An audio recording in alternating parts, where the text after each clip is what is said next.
안녕하십니까. 정형외과 전문의 의학박사 박정관입니다.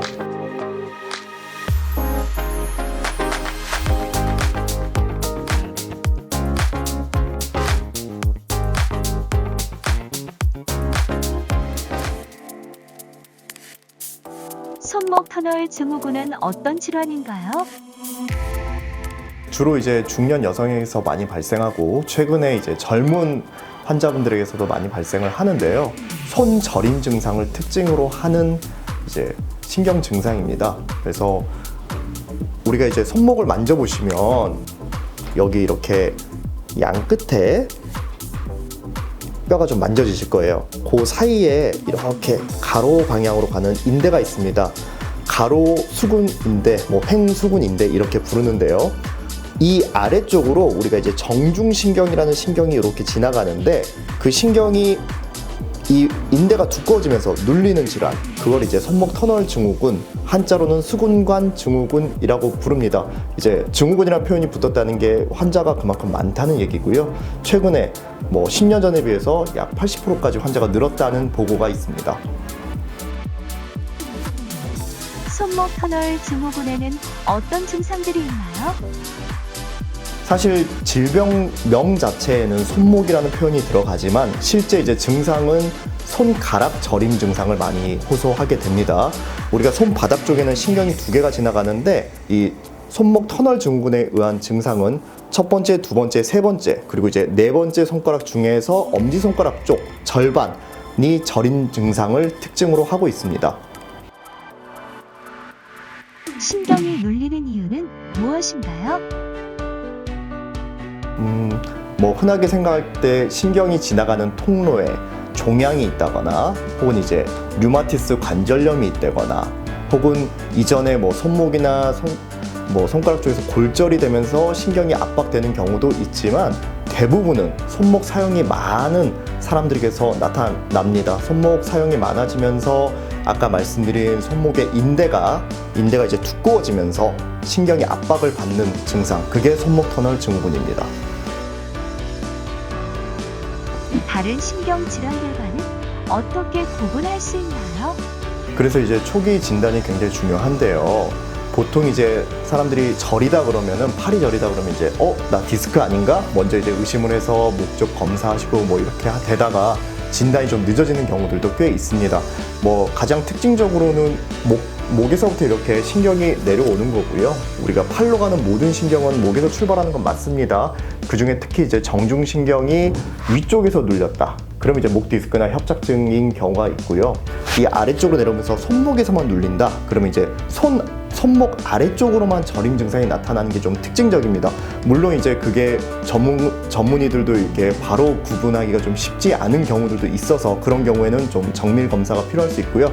특히 이제 신경 쪽을 전문으로 보는 전문의와 상담이 중요합니다.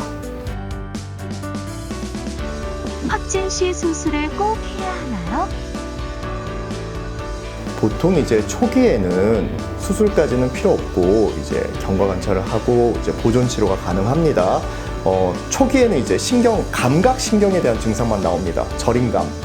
이럴 때는 이제 손목 사용을 좀 자제하시고 약물 치료, 물리 치료 필요하다면 신경의 염증을 완화시켜주는 주사 치료 같은 방법을 좀 사용해 볼 수 있고요.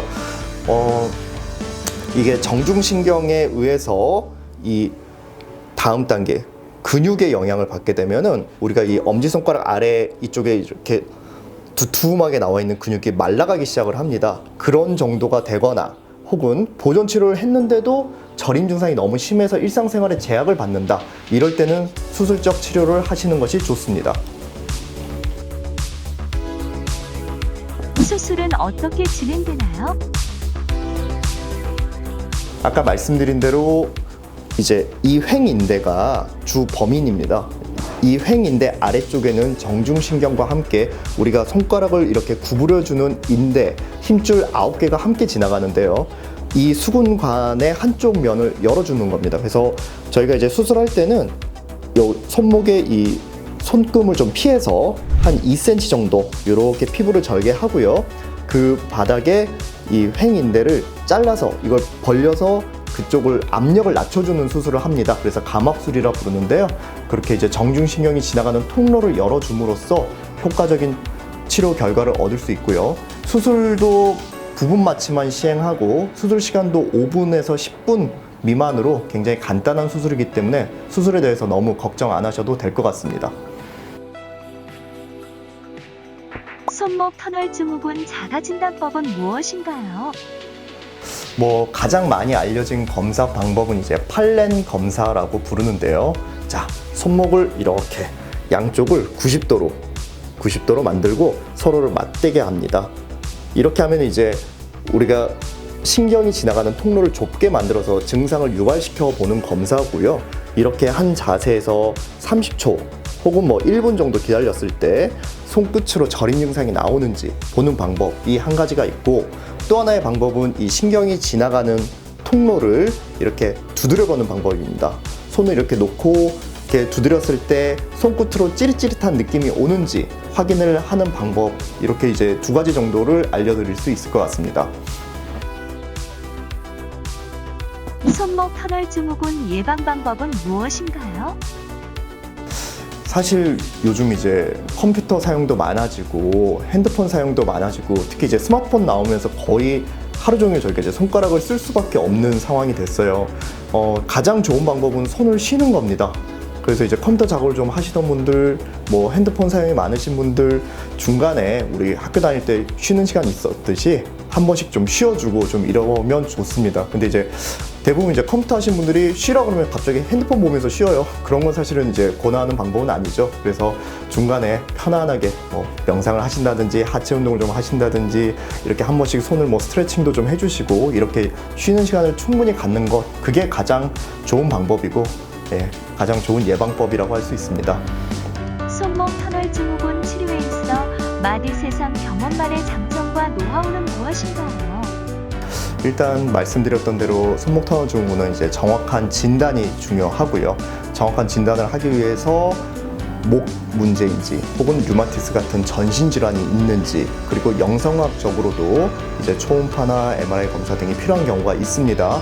그 모든 것들이 이제 한 곳에서 이루어진다는 그런 장점, 그리고 이제 각 분야의 우리 척추외과, 영상학과, 내과 전문의 쌤이 같은 병원에서 근무를 다 하고 있기 때문에 그런 것들을 이제 원스톱 서비스로 진행할 수 있다.